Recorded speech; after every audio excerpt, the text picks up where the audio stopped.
Friends, welcome to my channel Mahila Toofan. दोस्तों, आज का मेरा टॉपिक है घर में सुख समृद्धि शांति अगर आप चाहते हैं तो ये 8 कार्य या 8 नियमों का पालन ज़रूर करें।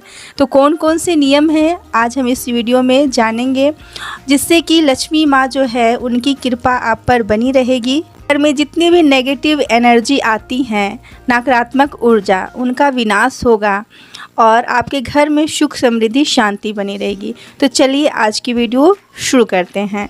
तो आज का फर्स्ट पॉइंट है, फर्स्ट नियम है मेरा, पुराने रोग से मुक्ति पाने के लिए हमें क्या करना चाहिए। तो कोई बहुत पुराना रोग है जिससे हमारे कोई सदस्य घर में ग्रसित है, तो हमें क्या करना है कि उनके पुराने कपड़े का दिया बनाना है। दिया में सरसों तेल का यूज कर सकते हैं हम, और मंदिर के बाहर जलाकर रात्रि के टाइम में या शाम के समय भी हमें जलाकर छोड़ देना है।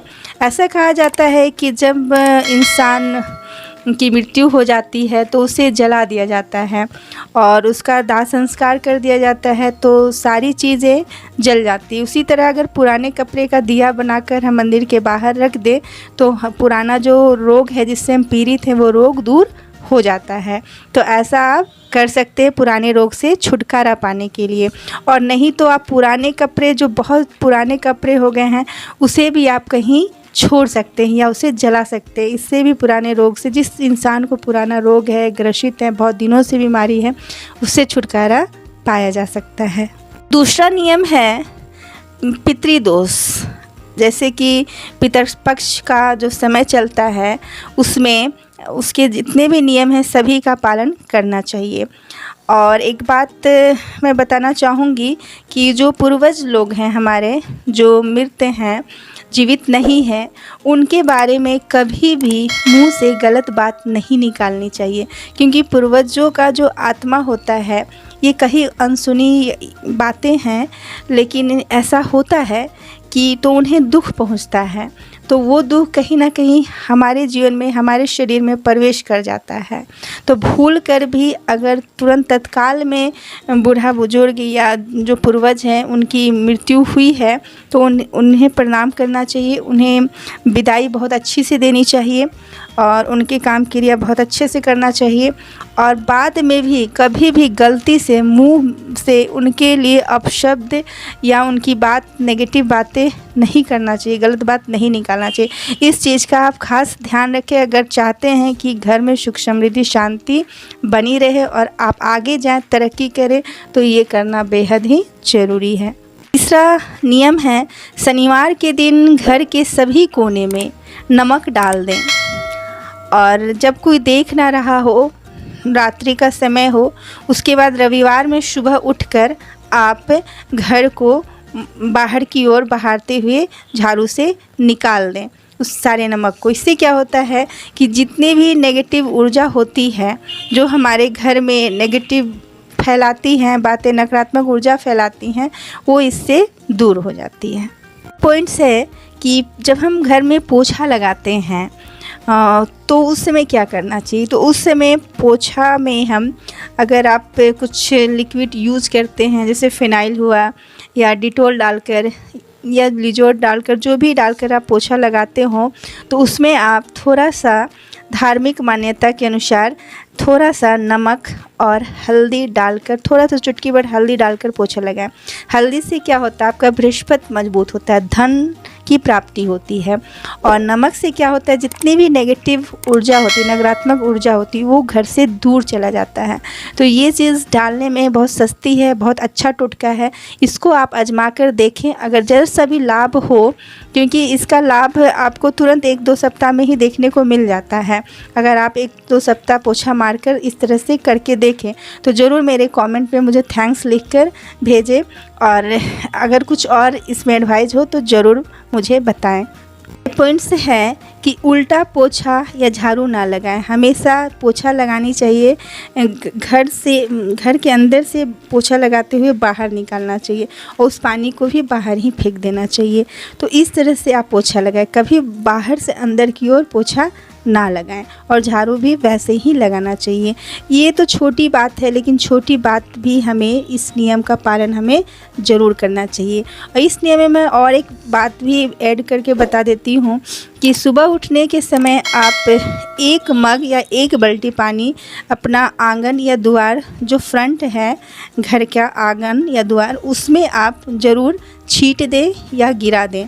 उससे क्या होगा कि घर में आप बाद में भी झाड़ू लगा सकते हैं, लेकिन ये काम सुबह उठते ही करनी चाहिए। इससे बहुत सफलता मिलती है और धन धान्य घर में परिपूर्ण रहता है। तो इस नियम का आप पालन करके देखें, ये नियम भी बहुत ही कारगर है। नेक्स्ट पॉइंट है रसोई घर सूना ना छोड़े। कहने का मतलब है कि हम किसी दिन अपने गेस्ट के यहाँ घूमने गए हैं, सुबह सुबह नाश्ता नहीं बनाए हैं, तो कम से कम चाय हम बनाकर पी कर जाएं। और रात्रि में अगर आए तो खाना खा कर आ गए हैं, फिर भी हम रात्रि में दूध गर्म कर सकते हैं अगर दूध है तो, और चाय बनाकर पी सकते हैं। और नहीं तो कुछ चावल का दाना या आटा का दाना कुछ भी जो है वो आप गैस में डालकर जला लें। तो इस तरह से चूल्हा आपका उपास नहीं होगा और सूना नहीं पड़ेगा, और आपके घर में भी कभी उपवास और सूना अन्न धन की कमी नहीं रहेगी। तो ये नियम भी आप ज़रूर पालन करें। नियम है कि 7वां नियम है कि कुछ टेस्ट करना हो। जैसे किचन में हम कुछ खाना बनाते हैं तो नमक ज़्यादा है, कम है, कैसा बना है, तो हमें किचन में ही तुरंत कढ़ाई में से गरम गरम लेकर टेस्ट नहीं करना चाहिए। उससे क्या है कि हमें गैस बंद करना चाहिए और कढ़ाई को भी जो है, कढ़ाई जो भी है पॉट, उसे आप गैस से उतार लें और उसके बाद एक पोट में प्लेट या थाली कटोरी जो कुछ भी है उसमें लेकर किचन से बाहर जाकर टेस्ट करें। इससे क्या होगा कि किचन जूठा नहीं होगा और आपका खाना भी जूठा नहीं कहलाएगा। उसके बाद आप टेस्ट करके फिर आप अपना खाना बना सकती हैं। तो ये नियम का भी पालन करना बहुत ज़रूरी। देखिए दोस्तों, ये जो घर में सुख समृद्धि आती है ना, ये घर की गृह लक्ष्मी ही लाती है। तो गृह लक्ष्मी अगर इन छोटी छोटी बातों का ध्यान दे, कुशल गृहिणी बने, तो घर में नेत से भी खाना बनता है। तो हमें अपना साफ़ सफाई का ध्यान रखना है और नियमों का पालन करना है। ये चीज़ जीवन में बहुत ज़रूरी है, तो ऐसा आपको करना चाहिए। 8वां पॉइंट है या 8वां नियम है, रात में पिछला रोटी कुत्ता के लिए ज़रूर बनाकर रख दें या रात में हो सके पॉसिबल तो दे दें। और थोड़ा सा आटा, जब भी रात या दिन में आप खाना बनाएं, रोटी बनाएं, तो थोड़ा सा आटा आप गैस पे आटा को गोल गोल लोइया करके डाल दें। अगर आप गाय को रोटी, पहली रोटी नहीं खिला सकते हैं तो आप समझे कि अपने घर में जो पूर्वज हैं उनकी आत्मा को संतुष्ट करने के लिए या उनको देने के लिए हम कुछ टिकिया बनाकर, तावे में टिकिया बनाकर ही रख दें और उसे कौवे पक्षी को खिला दें या कुत्ते को खिला दें। और हो सके तो गाय को पहली रोटी आप दे सकते हैं। अगर ऐसा संभव नहीं हो पा रहा है, रेगुलर नहीं दे पा रहे हैं गाय को, तो गैस में ही टिकिया बनाकर जला दें, या उतना भी नहीं हो पा रहा तो आटा का छोटा सा लोइया बनाकर आप गैस में जला दें। ऐसा करने से आपके पूर्वज आप पर प्रसन्न रहते हैं और आपके घर में धन धान्य समृद्धि आती है। चावल बनाने समय भी एक नियम है कि जब भी आप घर का स्वच्छ और अच्छा चावल खाना बनाती हैं, चावल भात, हम लोग भात भी भोजपुरी में कहते हैं, तो चावल बनाती हैं, तो उस समय आपको क्या करना है कि 1 मुट्ठी चावल निकाल कर किसी शुद्ध पोट में मिट्टी के बर्तन में रखते जाना है। उसके बाद जब वो भर जाए 1 महीने में तो ब्राह्मण को दान दे देना है या मंदिर के बाहर आपको दान देना है। और दान आपको ब्राह्मण को ही देना है, गरीब को नहीं देना है, क्योंकि उसमें कहा जाता है, मान्यता है कि वो विष्णु भगवान का अंश हो जाता है उसमें, क्योंकि वो शुद्ध पोट में हम लोग रख के दान देते हैं। तो उसमें आपको क्या करना है, ब्राह्मण को ही दान देना है, क्योंकि ब्राह्मण जो है वो खाना खाएंगे तो दाल चावल के साथ खाएंगे, सब्जी के साथ। और गरीब को दान दिए तो हो सके वो मांस मछली के साथ खा ले, तो ये आपके लिए बहुत दुखद होगा और आपको मतलब उसका उल्टा प्रभाव भी पड़ेगा।